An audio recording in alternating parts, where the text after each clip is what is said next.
السلام علیکم ورحمۃ اللہ۔ ترجمہ تفسیر القرآن الکریم، سبق نمبر 896، سورۃ الفرقان، آیت نمبر 70 تا 71، پارہ نمبر 19۔ اعوذ باللہ من الشیطان الرجیم، الا من تاب وآمن وعمل عملا صالحا فأولئک یبدل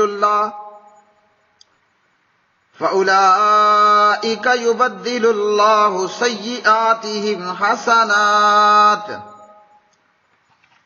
وَكَانَ اللَّهُ غَفُورًا رَّحِيمًا۔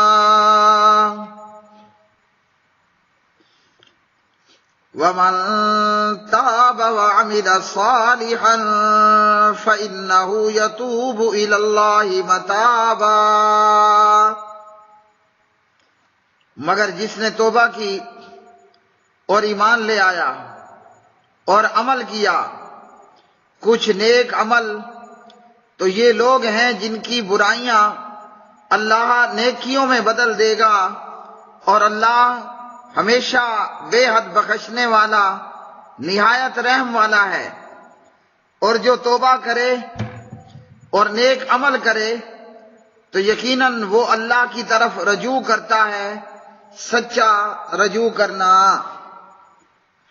الا مگر من جس نے تابا توبہ کی، وآمنا اور وہ ایمان لایا، وعملا اور اس نے عمل کیا، عملا صالحا نیک عمل، فاولئک تو یہ لوگ ہیں، یبدل بدل دے گا اللہ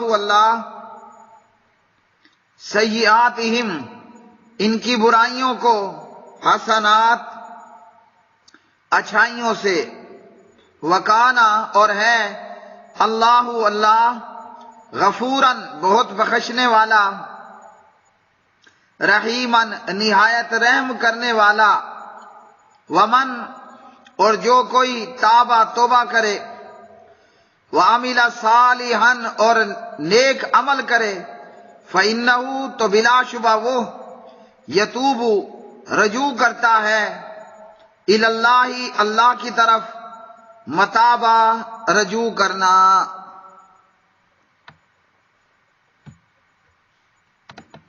پیارے بھائیوں اور میری بہنوں، آج کے سبق میں توبہ، ایمان لانا اور نیک اعمال کرنے کے حوالے سے پیچھے کی آیات میں اللہ سبحانہ و تعالیٰ نے کفار اور مشرکین کے لیے جہنم کے دگنے عذاب کے متعلق بتایا، اور کافروں مشرکوں کے لیے ہمیشہ جہنم کا عذاب ہونا بتایا۔ اب ان آیات میں اللہ رب رحمان ایمان کی بات کرتے ہیں، اللہ سبحانہ و تعالیٰ توبہ کی بات کرتا ہے اور نیک اعمال کی بات کرتا ہے۔ یعنی جو بھی کافر اور جو بھی مشرک یا گناہگاروں میں سے کوئی بھی گنہگار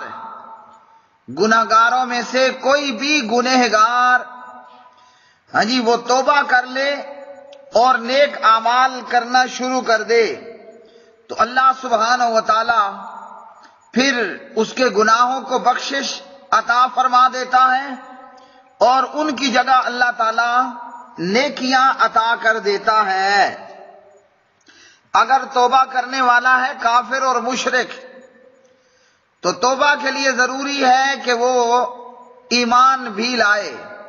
کافر اور مشرک کی خالی توبہ کسی کام کی نہیں۔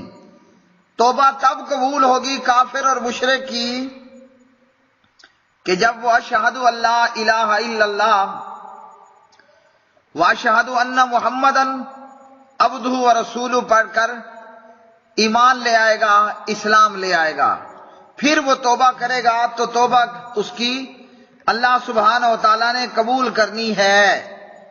اب توبہ کی شرائط کیا ہے؟ گناہ کو چھوڑ دینا، جو گناہ ہو چکے ان پر ندامت کرنا، اور اسی طرح آئندہ کے لیے گناہ نہ کرنے کا عزم کرنا۔ اور اگر توبہ کرنے والا کافر اور مشرک ہے تو پھر اس کے لیے شرط ہے کہ وہ ایمان لے آئے اللہ سبحانہ و تعالیٰ کی وحدانیت پر، اللہ کے ایک اکیلے ہونے پر، اور حضرت محمد صلی اللہ علیہ وسلم کے نبی رسول ہونے پر ایمان لے آئے۔ ایمان کے بغیر توبہ قبول نہیں ہے، اور ایمان کے بغیر کوئی بھی عمل ہو وہ رائگاں ہے، ضائع ہے اور بیکار ہے۔ یہاں اب معاملہ یہ پیش آیا کہ اللہ نے جب کافروں کے لیے جہنم بتا دی، کافروں کے لیے اللہ نے دگنے عذاب کے متعلق خبر دے دی، تو کئی کافر اور مشرک لوگ جو کافر اور مشرک بھی تھے اور مزید کبیرہ گناہوں میں قتل اور زنا اور ان جیسی کئی وارداتوں کے اندر، کئی گناہوں کے اندر ملوث تھے، تو ایسے لوگوں نے پوچھا کہ اگر ہم ایمان لے آتے ہیں اور اسلام قبول کر لیتے ہیں تو پھر ہمارے لیے کیا حکم ہوگا؟ یعنی پھر بھی ہمیں جہنم ہوگی اور جہنم کا عذاب ہوگا، جیسا کہ پیارے نبی علیہ الصلوۃ والسلام کے پاس حضرت عمر بن عاص آئے رضی اللہ عنہ اور آ کر کہنے لگے کہ اپنا ہاتھ آگے کیجئے۔ نبی پاک علیہ السلام سے کہا کہ اپنا ہاتھ آگے کیجئے، میں آپ کی بیعت کرنا چاہتا ہوں، اسلام لے آنا چاہتا ہوں۔ نبی پاک علیہ السلام نے اپنا ہاتھ آگے بڑھا دیا تو عمر بن عاص نے اپنا ہاتھ پیچھے کھینچ لیا۔ پیارے نبی نے پوچھا اے عمر تجھے کیا ہوا؟ وہ کہنے لگا کہ میری ایک شرط ہے۔ تو پیارے نبی علیہ السلام نے پوچھا کیا تیری شرط ہے؟ تو کہنے لگا کہ ان یغفر لی، میری شرط یہ ہے کہ میرے گناہوں کو معاف کر دیا جائے، مجھے بخش دیا جائے اب تک آج تک جو کچھ میں نے کیا ہے۔ تو پیارے نبی علیہ السلام نے فرمایا اما علمت یا عمر یا عمرو، اے عمر تو کیا نہیں جانتا کہ اسلام اپنے سے پہلے گناہوں کو ختم کر دیتا ہے اور ہجرت سے بھی سابقہ گناہ معاف ہو جاتے ہیں اور حج سے بھی گناہ معاف ہو جاتے ہیں۔ تو پیارے نبی سے عمر بن عاص نے یہ شرط لگائی کہ میری پہلے کے گناہ معاف ہو جائیں۔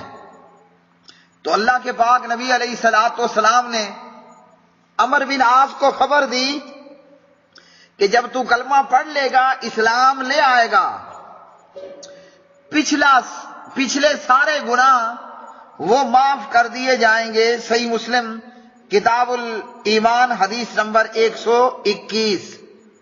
تو قرآن مجید کی آیت میں اللہ نے یہی بات کی کہ کافر اور مشرک ایمان لے آئے، توبہ کرے اور نیک عمل بھی کرے تو اللہ سبحانہ و تعالیٰ ان کی برائیوں کو پھر نیکیوں کے اندر بدل دے گا۔ اب برائیاں کیسے نیکیوں میں تبدیل ہوں گی؟ ایک تو یہ ہے کہ جب یہ کافر تھا، اس نے گناہ کیے، اب یہ مومن اور مسلمان ہوا ہے تو اب یہ نیک اعمال کرے گا۔ ہاں جی، اگر پہلے مسلمانوں کے خلاف لڑتا رہا، اب اسلام اور مسلمانوں کے دفاع میں لڑے گا۔ اگر پہلے یہ زنا کرتا رہا، اب یہ پاک دامن رہے گا۔ تو یہ نیکیاں ہیں، یوں اس کی نیکیاں اس کو ملتی جائیں گی، گناہ اس کے نیکیوں میں بدلتے جائیں گے۔ اور اسی طرح ایک حدیث کے اندر کہ ایک بندے سے پوچھا جائے گا، قیامت کے دن ایک شخص کو لایا جائے گا اور اس کے سامنے اس کے چھوٹے چھوٹے گناہوں کو رکھا جائے گا، ہاں جی، اور اس سے پوچھا جائے گا کہ یہ گناہ فلاں فلاں وقت میں کیے، فلاں فلاں دن میں؟ وہ جواباً کہے گا کہ ہاں میں نے کیے۔ تو اسی طرح اللہ سبحانہ و تعالیٰ کی جناب سے کہا جائے گا کہ تمہارے لیے ہر برائی کی جگہ ایک نیکی ہے۔ تو وہ کہے گا کہ اے میرے رب، میں نے کئی کام کیے ہیں جو مجھے یہاں دکھائی نہیں دے رہے، پہلے وہ ڈر رہا تھا کہ ابھی تو چھوٹے چھوٹے گناہوں کے متعلق پوچھا جا رہا ہے، کہیں بڑے بڑے گناہوں کے متعلق نہ پوچھ لیا جائے، اور جب کہا جائے گا کہ ہر برائی کی جگہ ہر برائی کے بدلے ایک نیکی ہے، تو اب وہ چاہے گا کہ اس کے مزید گناہ بھی آگے رکھے جائیں اور ہر گناہ کے بدلے اسے نیکی دے دی جائے۔ یہ کیوں؟ کہ یہ مسلمان ہوا، ایمان لایا، یا یہ گناہگار تھا تو توبہ کی اور نیک اعمال کیے۔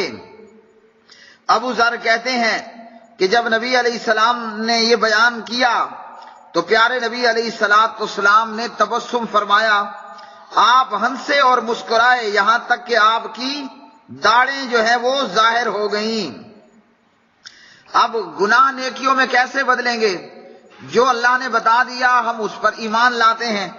مزید اس کے اندر تفسیر یہ کی اہل علم نے کہ وہ جتنی مرتبہ گناہ کو یاد کر کر کے ندامت کرے گا، اسی قدر اس کے گناہوں کے بدلے اس کو اللہ سبحانہ و تعالی نیکیاں عطا فرمائے گا۔ اور پھر اللہ رب العالمین نے دوبارہ آئندہ کی آیت میں بتایا، توبہ کر لے، نیک عمل کر لے تو ایسا شخص یقیناً اللہ کی طرف رجوع کرتا ہے، گناہوں کو چھوڑ کر اللہ سبحانہ و تعالی کا ڈر اختیار کرنے والا ہے۔